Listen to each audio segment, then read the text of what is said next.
সম্প্রতি ভারত বাংলাদেশ সম্পর্ক অতীতের যে কোনো সময়ের চেয়ে রুক্ষ। এর কারণ বাংলাদেশ ভারতের তাবেদারি থেকে বের হয়ে এসেছে। পতিত হাসিনা সরকার বিগত বছরগুলোতে বাংলাদেশকে ভারতের অঘোষিত অঙ্গরাজ্যে পরিণত করেছিল। তবে ছাত্র জনতার আন্দোলনের পর দেশ শৃঙ্খল ভেঙেছে ভারতের এই দাদাগিরির।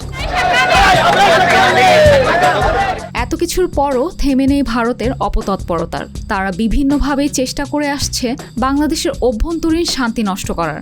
তারই ধারাবাহিকতায় এবার বাংলাদেশে অবৈধ অস্ত্র পাঠাবার চেষ্টা করছে ভারতের একটি গোষ্ঠী।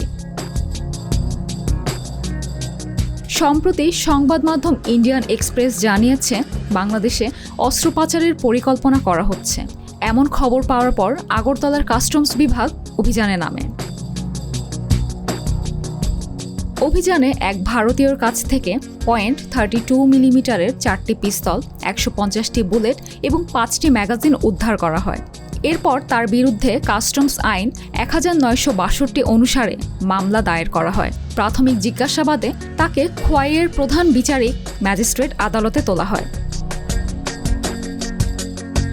তবে ভারত বলছে আটক ব্যক্তি একটি আন্তদেশীয় চোরাচালান চক্রের সদস্য। এই চক্রটি বাংলাদেশ অস্ত্র ও মাদক পাচার করে থাকে।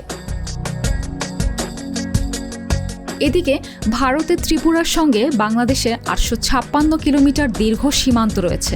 এখান দিয়ে মাদকসহ বিভিন্ন নিষিদ্ধ পণ্য পাচার করা হয়। মেরিন আমিন, জিটিভি নিউজ।